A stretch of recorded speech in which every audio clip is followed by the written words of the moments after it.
When you become a TYT member, not only do you get exclusive content, you become a part of our family. Click the link in the description box below to join the home of progressives. Congresswoman-elect Alexandria Ocasio-Cortez has said that she is, as of right now, in a kind of tough position where there's gonna be a 3-month period before she starts drawing her congressional salary, where she is going to have a very hard time affording an apartment in the DC area. It's an incredibly expensive place to live. She did not make much money while she was running for Congress, obviously, and Fox News apparently thought that that was hilarious. I think that quote was preceded by a year and a half ago. I was tending bar in Brooklyn, or something, which is true, by the way. Well, that's playing to her base. But the fact of the matter is, Washington D.C. and the greater metropolitan area is the most expensive county in the world to live in America now. So I think what she's talking about is all of the money in Washington, all of the wealth in Washington, all of the power, and a little simple person like her from New York can't find a place to live. It is a brilliant political line. On the other hand, her resume that Shelby just mentioned about being from the Bronx, it turns out when you read deeper, she had a lot more formative years in Westchester County, New York, which is a little ritzier than the Bronx. I'm from New York. I don't want to throw stones at any boroughs or counties, but her resume doesn't always match up. And some of those shoots during the campaign, she had these multi-$1,000 outfits that could pay a month's rent in Washington, D.C. You're right. Well, I live in Washington. It's very expensive, but she's been all over the map on some of this stuff. Okay, so let's get to the facts there. There was 1 or 2 people who sort of defended her. For the most part, they might have said she's still being political and bringing it up in the first place, but it is expensive. And you need to understand that last year she made $26,500. I'm sure Ed Henry knew that when he was criticizing her. And while you might think, well, it looks pretty bad to tell a woman to sell her clothes to afford rent, she couldn't actually do that because he's simply repeating the same myths about her that went around the internet a couple of months ago. She did do a photo shoot wearing several $1,000s of clothes that she did not own. And she has already corrected this on Twitter back at the time, saying the alt-right doesn't seem to understand the concept of magazine shoots. You don't get to keep the clothes, duh.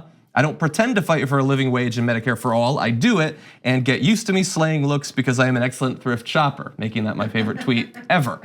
That's months ago that came out. Ed Henry, what's Twitter? I don't know.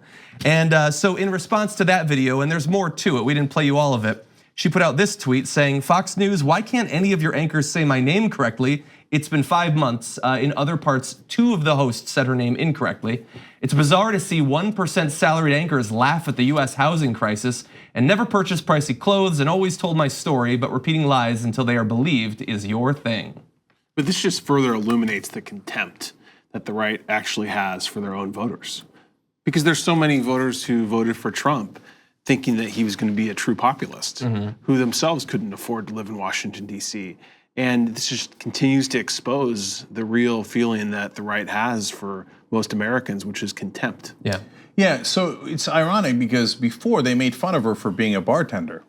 So which one is it? Is she low-paid bartender or secretly really rich? And if you, the part that Ed Henry was referring to is about how her family did move her to Westchester to get a better education.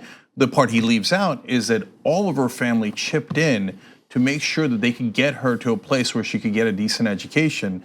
And they would go back to the Bronx every weekend, and they were from the Bronx, and they moved back to the Bronx, and her whole family's from the Bronx. But they had to make an extraordinary effort to make sure she got a decent high school education. That part they conveniently left out. And they showed her house, some hack right-wing reporter, as if it was glitzy. It was a tiny little house in Westchester because it's the only thing that the entirety of her family could afford. And so in this case, it's not her clothes, but Ed Henry misleads on it. I mean, look, if he's a real reporter, he should issue a correction, because he claimed that it was her thousands of dollars of her clothes, as if she's a liar and a fake, etc. And it's not true. You're the one who's doing literally fake news. But this is the whole point of quote-unquote Fox News. Ed Henry is not one of their opinion anchors. He's supposed to be one of their straight reporters. And the minute he gets somebody like Ocasio-Cortez, oh yeah, right, yeah, look at all those fancy clothes she's wearing. Wait, I thought you were a straight anchor. On a news channel, come on, this is all a joke. And finally, look, you have no idea how hard it is for these progressive candidates to run. So Alexandria Ocasio-Cortez was a Justice Democrat. and you can't pay yourself on the campaign. Different states have different laws, but so she couldn't get paid then. She has no money now. She made only $26,500. Think about that. She only made $26,500 last year, right? So she has no money, and there's no legal way to get that money. Right, so she's like, how am I going to live in Washington right now? It's a real thing. Alison Hartson, another Justice Democrat that ran in California, she had no money. She had to cash out her entire teacher's pension from back when she was a pension. Totally broke and had no health care. Yeah. That's how you run. And then they still make fun of you and pretend that you're secretly rich. It's gross. And that's why people voted for Ocasio-Cortez, because they trust her. Yeah. She's not one of these millionaires who got rich off of politics. She's a real person. All these Justice Democrats are real people, and they have the temerity to make fun of them on Fox News. And look, they're terrified of her. I think that's been clear for month after month. They don't like that she has become such a big figure. They like the idea that we can go back to a time when, whether it was Democrats or Republicans, largely all the politicians looked exactly the same. They were all 76-year-old, pale, old white men. And then you could sort of call it even. But now the Democratic Party every year is getting more and more representative. You have 2 of the youngest congresswomen in history being elected in this cycle alone.